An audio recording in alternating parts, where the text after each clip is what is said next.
اعوذ باللہ من الشیطان الرجیم بسم اللہ الرحمن الرحیم۔ حضرت عبداللہ بن عمر رضی اللہ عنہما سے روایت ہے کہ رسول اللہ صلی اللہ علیہ وآلہ وسلم ہم سے ایک سفر میں پیچھے رہ گئے، پھر آپ ہمیں ملے جبکہ عصر کا وقت ہو چکا تھا اور ہم وضو کر رہے تھے، چنانچہ ہم اپنے پیروں پر پانی کا ہاتھ پھیرنے لگے تو آپ نے بآواز بلند 2 یا 3 مرتبہ فرمایا، ایڑیوں کے لیے آگ سے خرابی ہے۔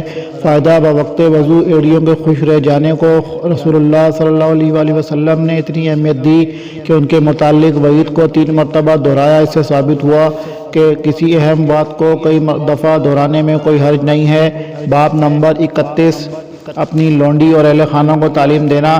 حدیث نمبر 97۔ حضرت ابو موسیٰ اشعری رضی اللہ عنہ سے روایت ہے، انہوں نے کہا رسول اللہ صلی اللہ علیہ وآلہ وسلم نے فرمایا، 3 شخص ایسے ہیں جنہیں 2 گنا ثواب ملے گا۔ ایک وہ شخص جو اہل خانہ میں سے اپنے نبی پر اور پھر محمد صلی اللہ علیہ وآلہ وسلم پر ایمان لایا، اور دوسرا وہ غلام جو اللہ تعالیٰ کا اور اپنے مالکان کا حق ادا کرتا رہا، اور تیسرا وہ شخص جس کے پاس اس کی لونڈی ہو، پھر وہ اسے اچھی طرح تعلیم و ادب سے آراستہ کر کے آزاد کر دے، بعد ازاں اس سے نکاح کر لے تو اسے دوہرا ثواب ملے گا۔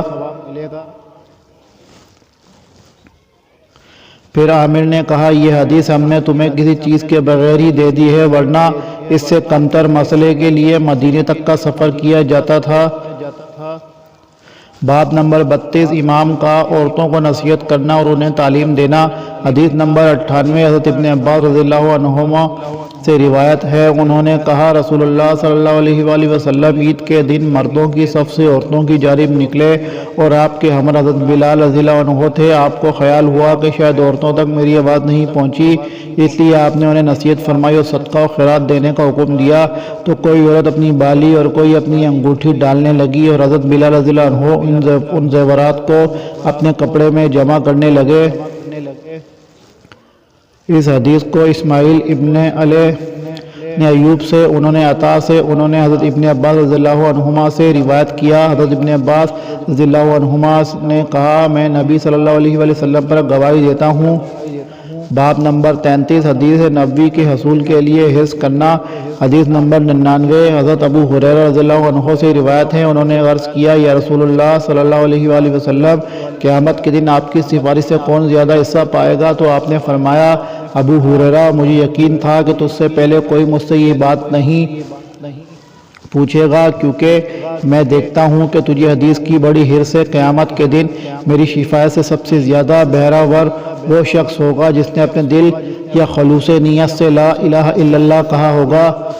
فائدہ: دل سے کلمہ اخلاص کہنے کا مطلب یہ ہے کہ وہ اللہ کے ساتھ کسی کو شریک نہ کرے، کیونکہ جو شخص شرک کرتا ہے اس کا محض زبانی دعویٰ ہے، دل سے اس کا اقرار نہیں کرتا۔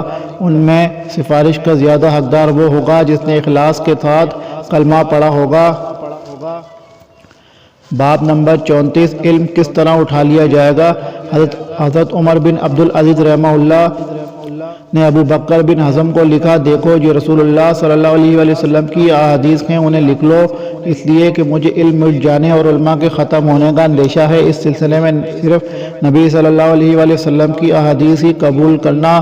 علماء کو چاہیے کہ وہ علم کو پھیلائیں اور علمی مجالس کا اہتمام کریں تاکہ جاہل بھی جان لیں، اس لیے کہ علم چھپانے ہی سے ضائع ہوتا ہے۔ حدیث نمبر 100۔ حضرت عبداللہ بن عمرو بن العاص رضی اللہ عنہما سے روایت ہے، انہوں نے کہا، میں نے رسول اللہ صلی اللہ علیہ وآلہ وسلم کو یہ فرماتے سنا، اللہ تعالیٰ دین کے علم کو ایسے نہیں اٹھائے گا کہ بندوں کے سینوں سے نکال لے، بلکہ اہل علم کو موت دے کر علم کو اٹھائے گا۔ جب کوئی عالم باقی نہیں رہے گا تو لوگ جاہلوں کو پیشوا بنا لیں گے، ان سے مسائل پوچھے جائیں گے تو وہ بغیر علم کے فتوے دے کر خود بھی گمراہ ہوں گے اور دوسروں کو بھی گمراہ کریں گے۔ فربری نے اس حدیث کے مضمون کو حشام سے ایک دوسری سند سے بھی حاصل کیا ہے۔ باب نمبر 35، کیا عورتوں کی تعلیم کے لیے علیحدہ دن مقرر کیا جا سکتا ہے؟ حدیث نمبر 101۔ حضرت ابو سعید خدری رضی اللہ عنہ سے روایت ہے کہ چند عورتوں نے رسول اللہ صلی اللہ علیہ وآلہ وسلم سے عرض کیا، مرد آپ سے فائدہ اٹھانے میں ہم سے آگے بڑھ گئے ہیں، اس لیے آپ اپنی طرف سے ہمارے لیے کوئی دن مقرر فرما دیں۔ آپ نے ان کی ملاقات کے لیے ایک دن کا وعدہ کر لیا، چنانچہ اس دن آپ نے انہیں نصیحت فرمائی اور شریعت کے احکام بتائے۔ آپ نے انہیں جو باتیں تلقین فرمائیں ان میں ایک یہ بھی تھی، تم میں سے جو عورت اپنے 3 بچے آگے بھیج دے گی تو وہ اس کے لیے دوزخ کی آگ سے حجاب بن جائیں گے۔ ایک عورت نے عرض کیا اگر کوئی 2 بھیجے؟ آپ نے فرمایا 2 کا بھی یہی حکم ہے۔ حدیث نمبر 102 حضرت ابو ہریرہ رضی اللہ عنہ سے روایت ہے، رسول اللہ صلی اللہ علیہ وآلہ وسلم نے فرمایا وہ 3 بچے جو گناہ کی عمر یعنی بلوغ تک نہ پہنچے ہوں۔ باب نمبر 36 ایک مسئلہ سننے کے بعد سمجھنے کے لیے دوبارہ پوچھنا۔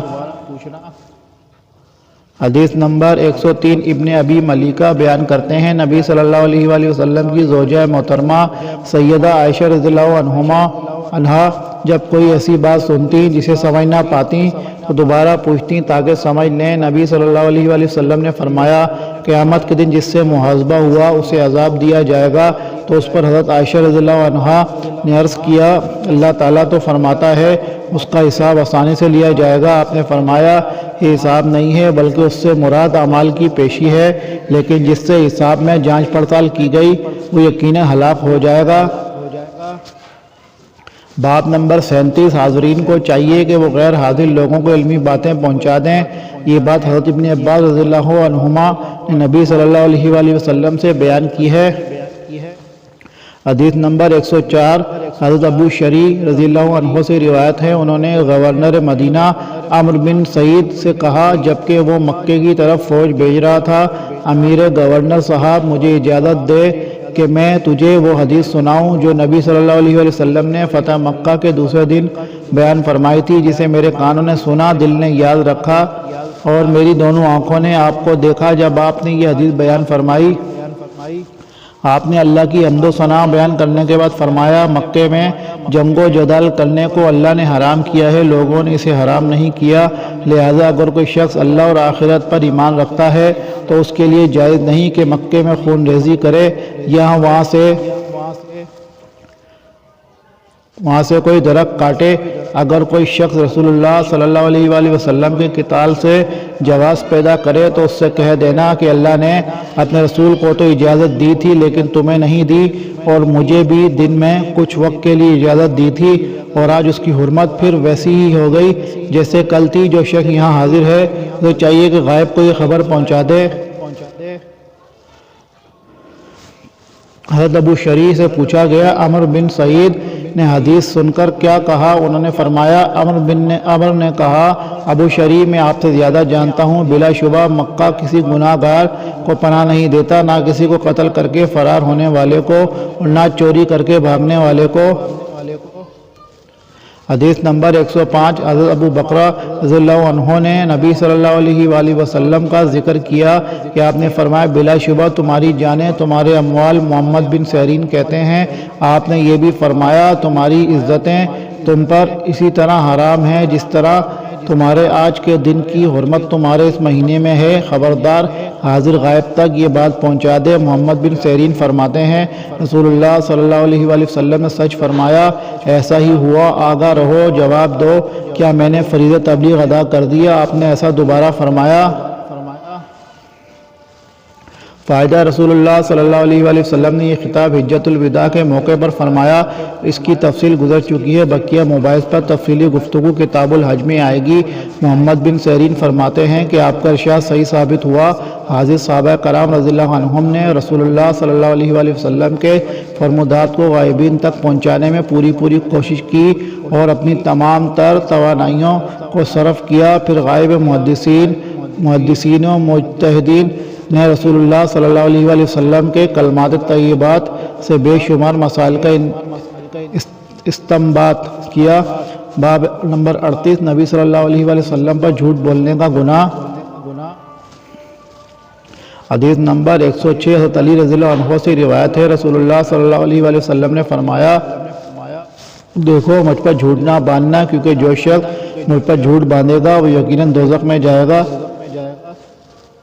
فائدہ خطبہ حضرات جوش و خطابت میں بعض دفعہ کئی ایسی باتیں کہہ دیتے ہیں جو سراسر غلط ہوتی ہیں، پھر ان کی نسبت رسول اللہ صلی اللہ علیہ وآلہ وسلم کی طرف کر دیتے ہیں، یعنی ان غلط باتوں کو حدیث کے حوالے سے بیان کیا جاتا ہے۔ امام بخاری رحمہ اللہ کا مقصد یہ ہے کہ رسول اللہ صلی اللہ علیہ وآلہ وسلم کی طرف کسی چیز کے انتساب میں کامل یقین، پورے احتیاط اور تثبت کی ضرورت ہے، اور اگر احتیاط کا دامن ہاتھ سے چھوٹ گیا تو نیکی برباد، گناہ لازم کی صورت میں پیدا ہو جائے گی۔ اس سلسلے میں حضرت علی رضی اللہ عنہ کی اس روایت سے معلوم ہوتا ہے کہ رسول اللہ صلی اللہ علیہ وآلہ وسلم پر جھوٹ بولنے والے کے لیے جہنم ہے۔ اس کے دوسرے معنی یہ بھی ہیں کہ رسول اللہ صلی اللہ علیہ وآلہ وسلم پر جھوٹ بولنے کے مقابلے میں آگ میں داخل ہونا گوارا کر لیا جائے، لیکن آپ پر جھوٹ نہ بولا جائے، واللہ عالم۔ حضرت عبداللہ بن زبیر رضی اللہ عنہما سے روایت ہے، وہ کہتے ہیں کہ میں نے اپنے والد زبیر رضی اللہ عنہ سے دریافت کیا، والد محترم، میں آپ کو رسول اللہ صلی اللہ علیہ وآلہ وسلم سے حدیث بیان کرتے ہوئے نہیں دیکھتا ہوں جس طرح فلاں بیان کرتے ہیں۔ انہوں نے فرمایا، میں کبھی رسول اللہ صلی اللہ علیہ وآلہ وسلم سے الگ نہیں ہوا، لیکن میں نے آپ کو یہ فرماتے ہوئے سنا ہے، جو کوئی مجھ پر جھوٹ باندھے گا وہ اپنا ٹھکانہ آگ میں بنا لے۔ حدیث نمبر 108 حضرت انس رضی اللہ عنہ سے روایت ہے، انہوں نے فرمایا، مجھے زیادہ حدیثیں بیان کرنے سے یہ بات روکتی ہے کہ نبی صلی اللہ علیہ وآلہ وسلم کا ارشاد گرامی ہے، جو شخص مجھ پر جان بوجھ کر جھوٹ بولے گا وہ اپنا ٹھکانہ جہنم بنا لے۔ فائدہ حضرت انس رضی اللہ عنہ فرماتے ہیں کہ اگر مجھے بیان حدیث میں غلطی کا اندیشہ نہ ہو تو میں بکثرت حدیث بیان کروں۔ اس کا مطلب یہ ہے کہ آپ صرف اسی حدیث کو بیان کرتے تھے جس کے متعلق آپ کو یقین ہوتا کہ واقعی رسول اللہ صلی اللہ علیہ وآلہ وسلم نے ایسا ہی فرمایا۔ اگر کہیں شک پڑ جاتا تو اسے بیان کرنے سے اجتناب کرتے۔ حدیث نمبر 109 حضرت سلمہ بن عقو رضی اللہ عنہ سے روایت ہے، انہوں نے کہا، میں نے نبی صلی اللہ علیہ وآلہ وسلم کو یہ فرماتے ہوئے سنا، جو شخص میری طرف وہ بات منسوب کرے جو میں نے نہیں کہی وہ اپنا ٹھکانہ آگ میں بنا لے۔ فائدہ اس حدیث سے یہ معلوم ہوا کہ جو باتیں رسول اللہ صلی اللہ علیہ وآلہ وسلم کی طرف غلط منسوب کی گئی ہیں، خواہ وہ ترغیب و ترہیب سے متعلق ہوں یا احکام و مسائل سے، ان کا بیان کرنا جہنم میں جانے کا پیش خیمہ ہے۔ لہٰذا روایات قولی ہوں یا فعلی، قائل کو پورے احتیاط سے کام لینا چاہیے۔ خاص طور پر موضوع اور خود ساختہ روایات کا بیان کرنا کسی صورت میں جائز نہیں، صرف بتانے کے لیے نقل کی جا سکتی ہے کہ یہ بے اصل اور بے بنیاد ہیں۔ اسی طرح ضعیف روایات کو بھی ایسے انداز میں پیش کرنا کہ سننے والے انہیں صحیح سمجھ بیٹھیں اور ان پر عمل کرنا ضروری قرار دے لیں، یہ انداز بھی درست نہیں ہے۔ حدیث نمبر 110 حضرت ابو ہریرہ رضی اللہ عنہ سے روایت ہے، نبی صلی اللہ علیہ وآلہ وسلم نے فرمایا، میرے نام محمد اور احمد پر نام رکھو، مگر میری کنیت ابو القاسم پر کنیت نہ رکھو، اور یقین کرو جس نے مجھے خواب میں دیکھا اس نے یقیناً مجھ ہی کو دیکھا ہے، کیونکہ شیطان میری صورت میں نہیں آ سکتا، اور جو دانستہ مجھ پر جھوٹ باندھے وہ اپنا ٹھکانہ جہنم میں بنا لے۔ فائدہ خواب میں رسول اللہ صلی اللہ علیہ وآلہ وسلم کو دیکھنے کی سعادت ایسی صورت میں بابرکت ہو سکتی ہے جبکہ خواب میں دیکھا ہوا حلیہ کتب حدیث میں موجود آپ کے حلیہ مبارک کے مطابق ہو۔ آپ کے حلیہ مبارکہ کے متعلق مستند کتاب الرسول کا نقطراہ بہت مفید ہے، جس کا یہ اردو ترجمہ راکم کے قلم ہے، آئینہ جمال نبوت کے نام سے دارالسلام نے شائع کیا ہے۔